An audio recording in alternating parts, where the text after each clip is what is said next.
स्वामी मल्हारना, आदरणीय डॉक्टर शेंडे आणि समोर उपस्थित असलेले सर्व वंदनीय गुरुजन आणि सर्व साधक बंधू भगिनी, या सर्वांना वंदन करून मी बोलायला सुरुवात करते आहे।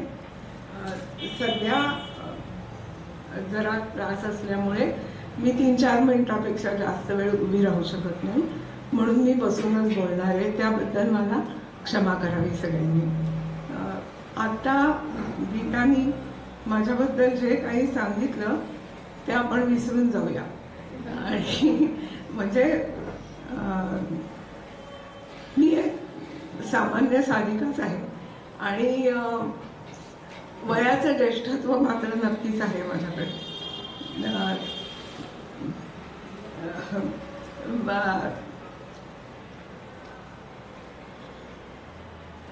पूजनीय डॉक्टर सुषमाताईंनी मला साधना म्हणून निरूपण करण्याची आज्ञा केली आणि त्याप्रमाणे मी निरूपण करत असते। आज मला पूजनीय सरलताईबाबत आणि पूजनीय लताताई विशीकर यांच्याबद्दल बोलायला सांगितलं आहे। या दोघींचंही व्यक्तिमत्व इतकं उत्तुंग आहे आणि त्यांचं कार्य इतकं काय म्हणू, इतकं अफाट आहे की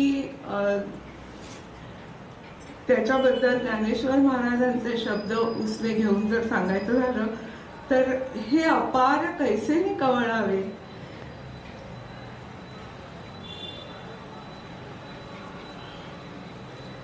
महातेज कवणे धवळावे, गगन मुठी सुवावे, मशके जेवी।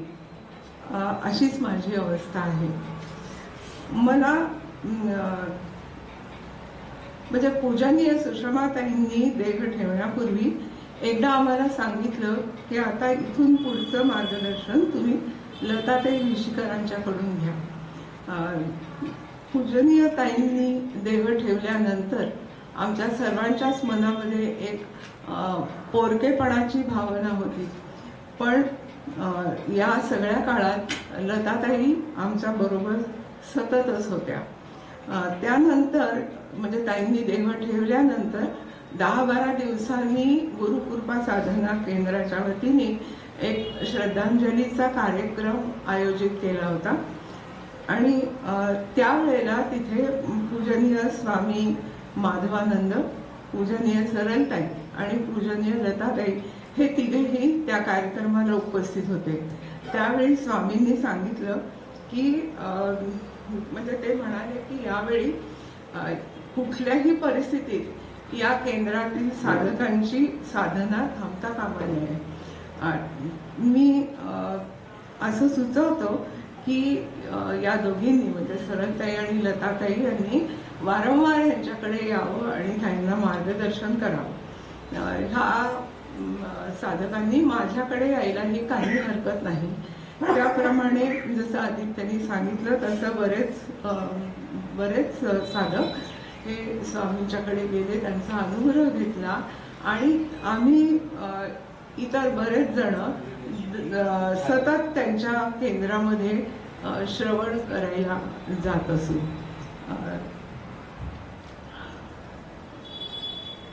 यानंतर सुमारे वर्षभर लताताई गुरुकृपा साधना केंद्रामध्ये येत असत आणि त्यांनी विविध विषयावर आमचं प्रबोधन केलं। त्या काळामध्ये दर रविवारी त्या दीदींच्या क्लिनिकमध्ये येत असत। सरलताईंनी सांगितलं की मी तुम्हाला कोरा चेक दिलेला आहे आणि तुम्ही केव्हाही बोलवा, मी हजर आहे। त्याप्रमाणे त्या दर गुरुपौर्णिमेला किंवा पूजनीय सुषमाताईंच्या स्मरण दिनाला येत असत आणि आम्हाला त्यांच्या प्रबोधनाचा लाभ होत असे।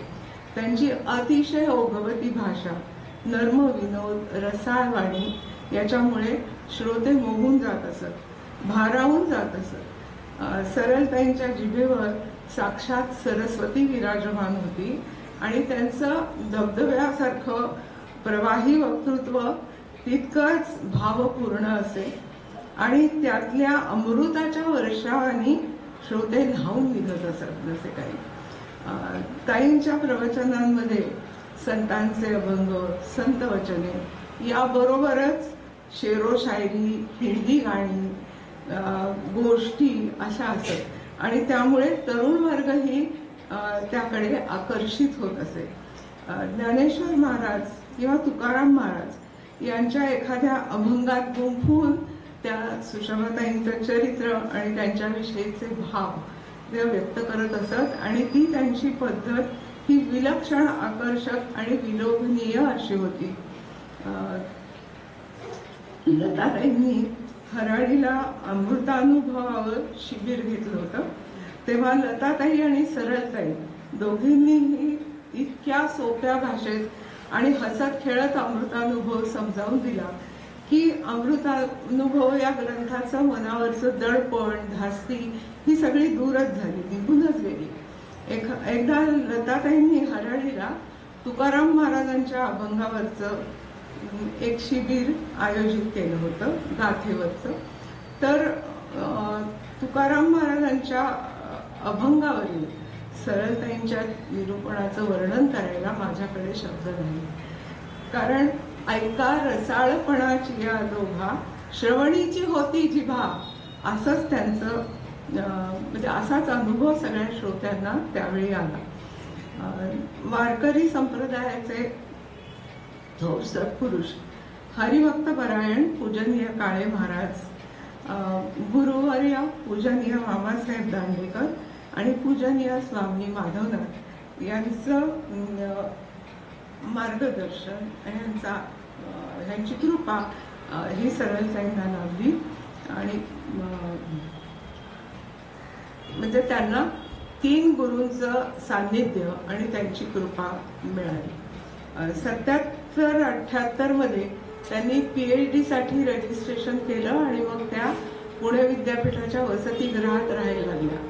त्यावेळेला लताताई देखील तिथेच होत्या आणि त्या मानसशास्त्रामध्ये PhD करत होत्या. त्या ज्ञानेश्वर महाराजांचे अभंग समजावून घेण्यासाठी म्हणून एकदा लताताईंच्या बरोबर त्या स्वामी माधवनाथांकडे गेल्या.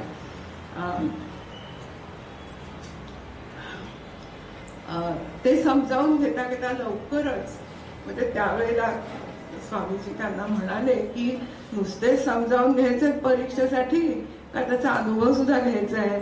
तर त्यांनी त्या बऱ्याच अंतर्मुख झाल्या आणि मग त्यानंतर लवकरच स्वामीजींनी त्यांना अनुग्रहही दिला आणि ध्यानाला समोर बसवलं.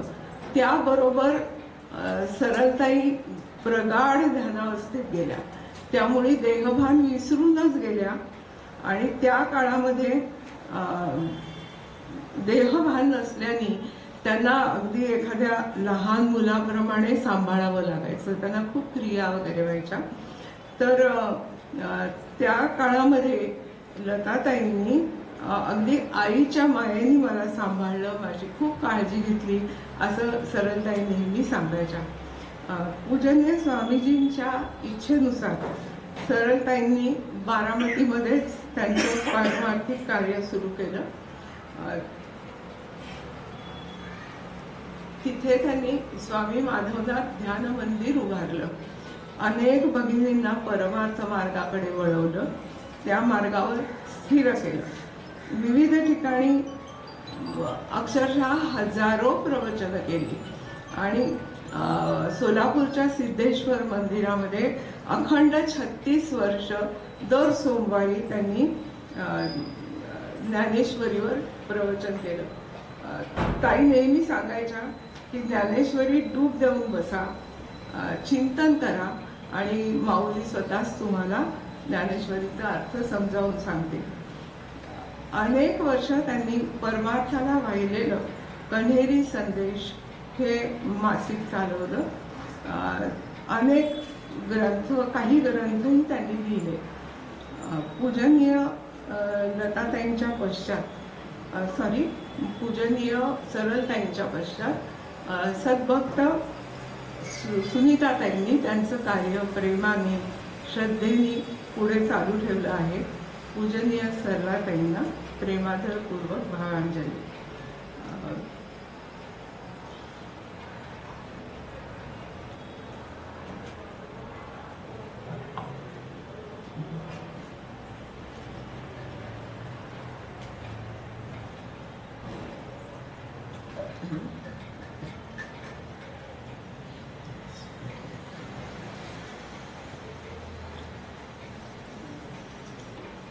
मार्च महिन्यामध्ये पूजनीय स्वर्णलताताई भिशीकर यांनी देह ठेवल्याची दुःखद बातमी आली आणि अनेक आठवणी मनामध्ये दाटून आल्या. लताताईंची आणि माझी शाळेत असल्यापासून मैत्री होती. आम्ही एकाच वर्गात होतो आणि एकाच बाकावर बसायचो.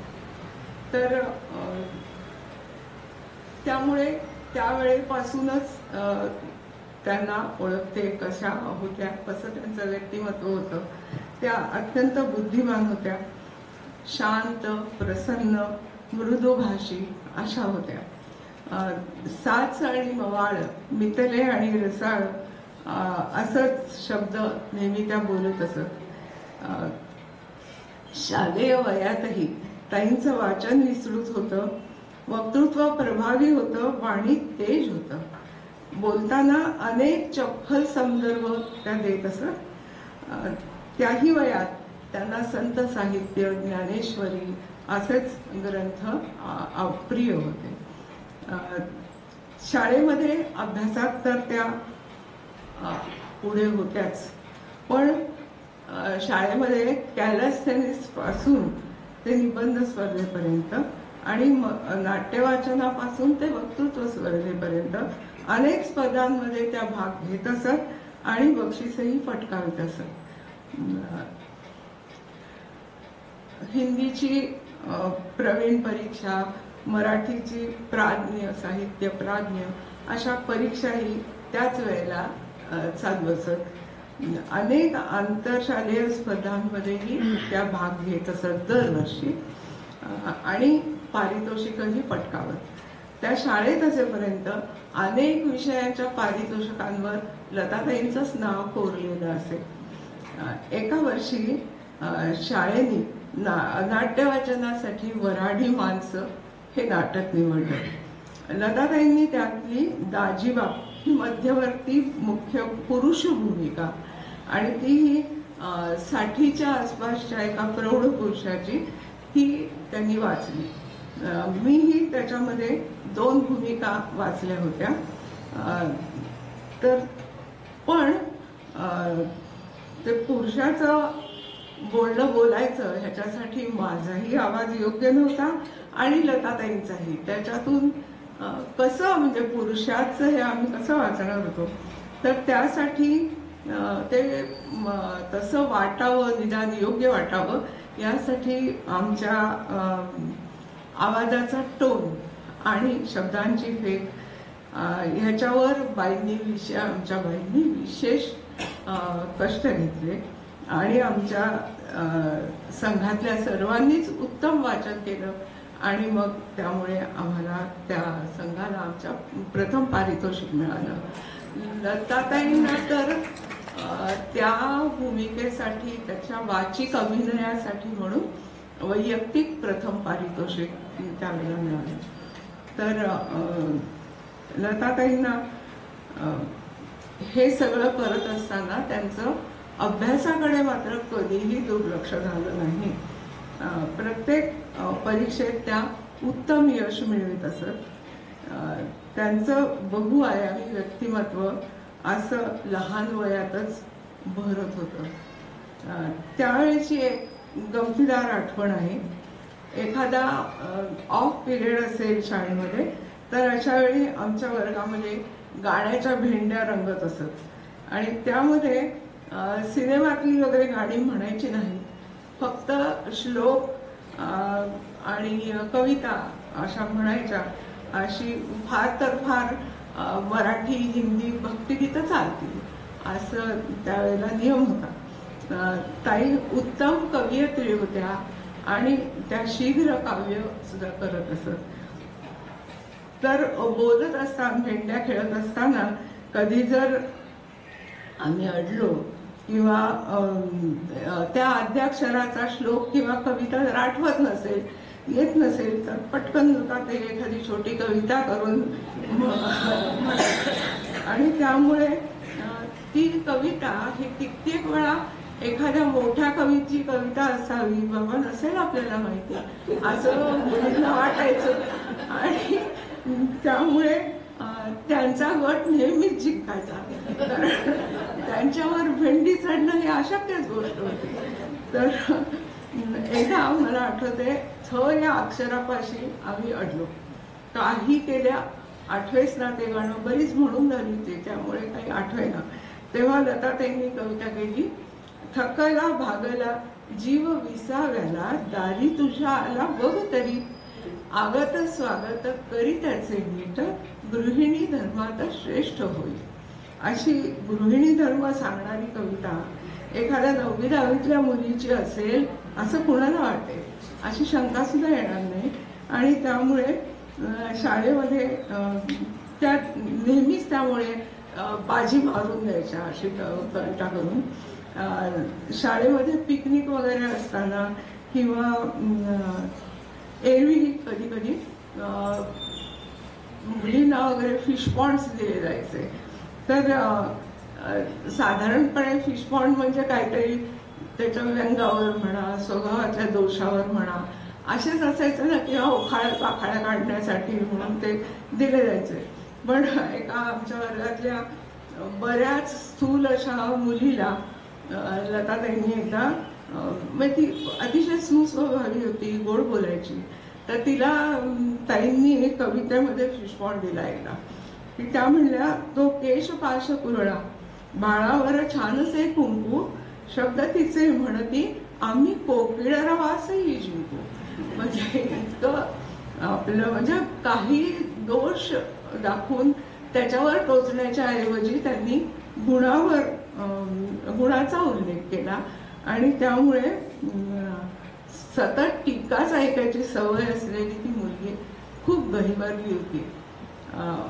लहान वयापासूनच अशी फुलत असलेली त्यांची काव्य प्रतिभा पुढे अधिकच प्रगल्भ झाली आणि विपुल काव्यलेखन त्यांच्याकडून घडलं.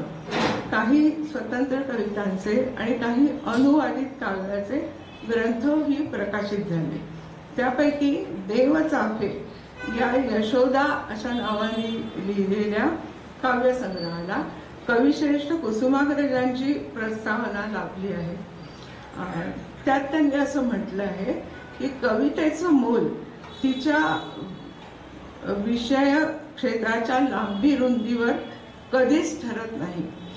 लौकिकाला ऐकून न येणारे भावनांचे अंतर्गत झंकार ती शब्दापर्यंत कितपत पोहोचवू शकते यावर ते अवलंबून असतं. आणि हे सामर्थ्य यशोदेच्या काव्यात भरपूर आहे. खरं म्हणजे ते ओसंडून वाहतं आहे. अव्वल प्रतीच्या कवित्वाला शक्य असलेली ही दुर्मिळ सिद्धी आहे, अशी एवढ्या मोठ्या कवीकडून त्यांना शाबासकी मिळालेली आहे. या काव्यसंग्रहाला 1982 सालचा शासनाचा पुरस्कारही मिळाला. कॉलेजमध्ये असताना एम एच्या वर्षाला त्या वर्षभर कावळीने आजारी होत्या आणि घराबाहेर पडूच शकत नव्हत्या. तेव्हा रवींद्रनाथ ठाकूरांचं गीतांजली त्यांच्या हातात आलं आणि मग मनाला विरंगुळा म्हणून त्यांनी त्याचा मराठीत अनुवाद केला. तो ग्रंथ पुढे अनेक वर्षांनी 2024 मध्ये लताताईंची भगिनी क्रांती मोहनी हिने प्रकाशित केला. म्हणजे ती मुळात गीतांजलीच्या कविता सुद्धा अतिशय तरल अशा आहेत आणि त्याचं तितकंच सुंदर भाषांतर लताताईंनी केलेलं आहे. पुढे प्रबोधिनीसाठी त्यांनी अनेक राष्ट्रभक्तीपर किंवा उत्तम कार्याचा संदेश किंवा ध्यास देणारी, ध्यास व्यक्त करणारी म्हणूया, प्रेरणादायी आणि भावपूर्ण अशी गीतं लिहिली. आजही प्रबोधिनीमध्ये ती सगळी गीतं गायली जातात. त्यांनी विपुल ग्रंथलेखनही केलं. त्यातही अनुवादित ग्रंथ अधिक आहेत. 67 साली त्यावेळेला 11वी मॅट्रिक होतं आणि त्या वर्षी देखील लताताई वर्षभर आजारी होत्या. त्यांना टायफॉइड झाला आणि तो 2दा उलटला. तर त्यामुळे त्या वर्षभर शाळेत येऊ शकल्या नाहीत. पण तरी सुद्धा मॅट्रिकच्या परीक्षेत त्यांनी डिस्टिंक्शन मिळवलं. पण त्यांच्या मनाला खंत होती की इतरांच्या पेक्षा मला कमी मार्क मिळाले असं त्यांना वाटायचं. म्हणजे त्यावेळेला आमच्या वर्गातले बरेच लोक बोर्डात आले होते. त्याच्याशी तुलना करता मला कमी मार्क मिळाले असं त्यांचं म्हणणं होतं.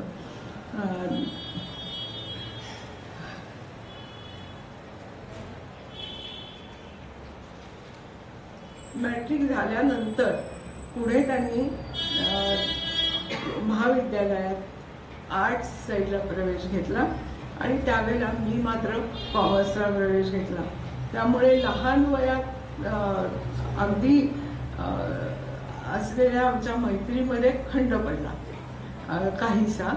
पण आम्ही अधूनमधून भेटत असू, परंतु जगरहाटीप्रमाणे म्हणजे त्यावेळेला मी शिकत असतानाच नोकरी करत होते आणि मग नंतर माझं लग्न झालं आणि त्यामुळे मी घर संसार नोकरी ह्याच्यात बुडून गेले.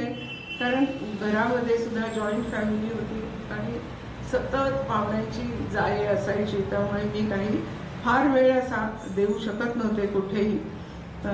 पण सतत लताताईंच्या म्हणजे त्यांच्या कार्याविषयी, त्यांच्या काय करतायत याविषयी उत्सुकताच असायची. आणि पुढे तर त्यांच्याविषयी अनेक लेख वगैरे वर्तमानपत्रात येत असत किंवा त्यांचेही लेख येत असत. तेव्हा अगदी आमच्या बरोबर शिकणाऱ्या वर्गातल्या मुली सुद्धा फोन करून सांगत, बघ मैत्रीण कुठच्या कुठे गेली, आणि खूप छान वाटायचं म्हणजे त्यावेळेला. तर लताताई मॅट्रिक नंतर प्रबोधिनीचे संस्थापक आदरणीय अप्पा पेंडसे यांच्या सहवासात आल्या. त्यांच्या व्यक्तिमत्वाचा, कार्याचा आणि कार्य पद्धतीचा लताताईंवर खूपच प्रभाव पडला. त्यांनी प्रबोधिनीच्या कार्याला वाहून घेतलं.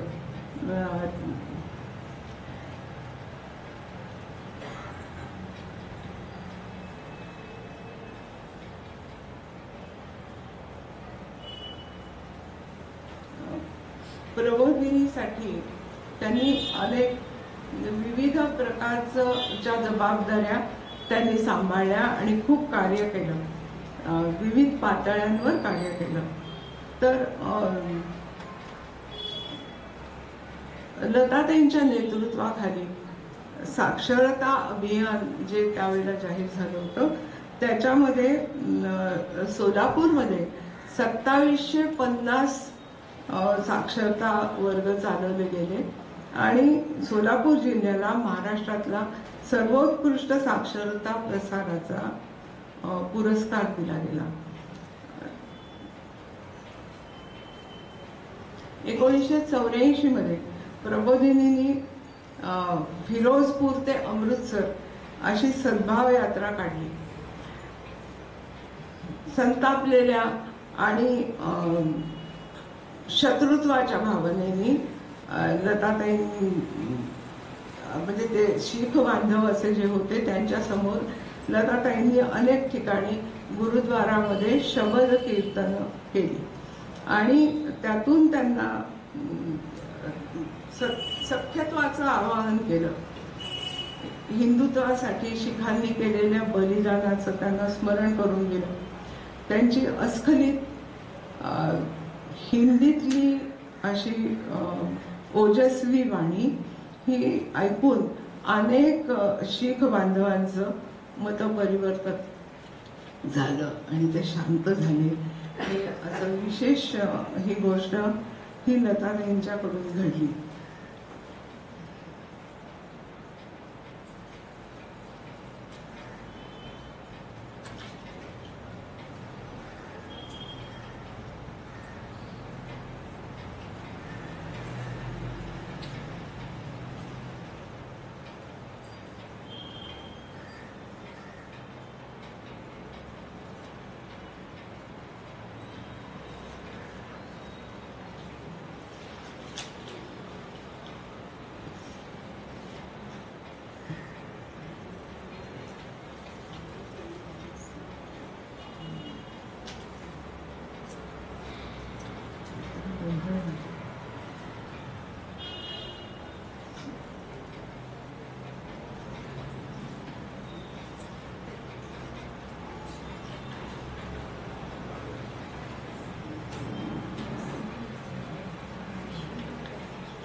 त्यांचे विशेष कार्य म्हणजे त्यांनी विविध संस्कारांच्या पोथ्या तयार केल्या.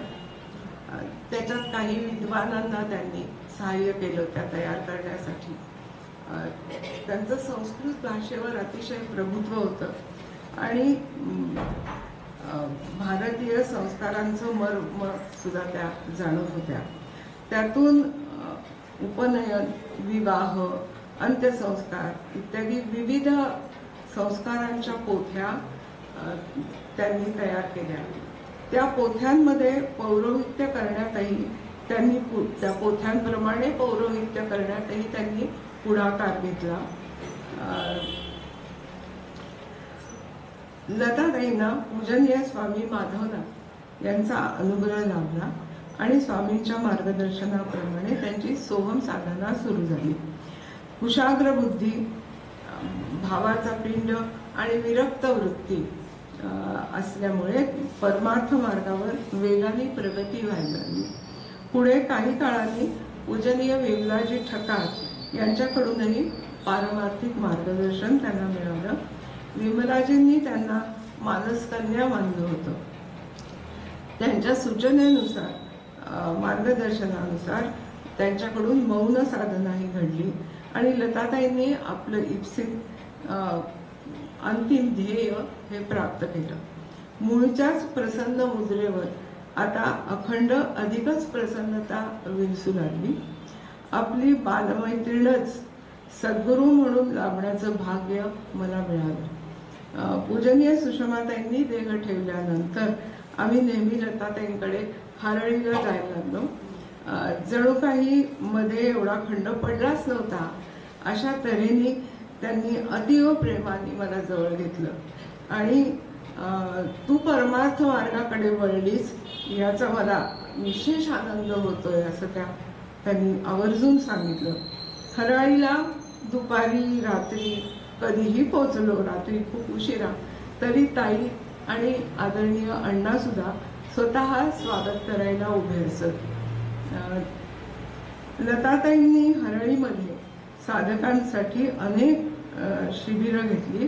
अमृतानुभव, तुकाराम महाराजांचे अभंग, अंतरंग साधना, योग तारावली अशा अनेक विषयांवर त्यांनी शिबिरं घेतली. विविध विषयांवर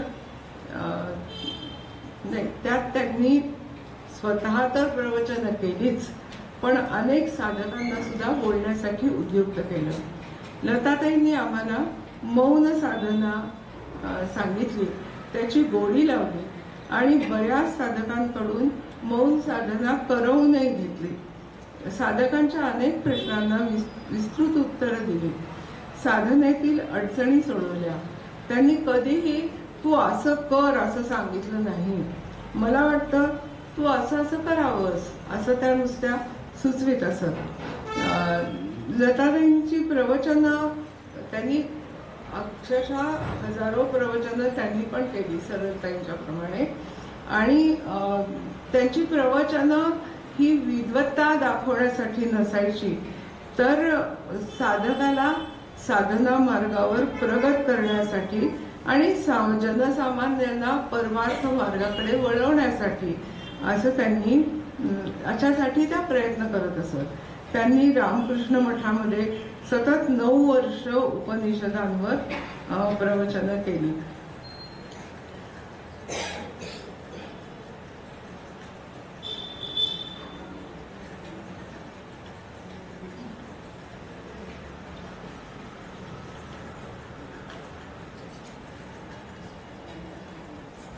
एक आध्यात्मिक गुरु, लेखिका, कवयित्री, प्रवचनकार, समाजसेविका, उत्तम अध्यापक, प्रबोधिनीची निष्ठावंत कार्यकर्ती अशा विविध अंगाने लताताईंचं जीवन बहरलेलं होतं.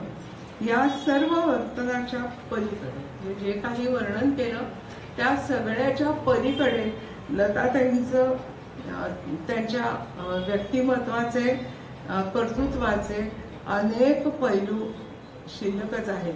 पण आपल्याला वेळेची मर्यादा आहे आणि किती वर्णन करणार. यासाठी सद्गतीत मनाने पूजनीय लताताईंना श्रद्धांजली वाहून त्यांच्या चरणी ही भावांजली अर्पण करते.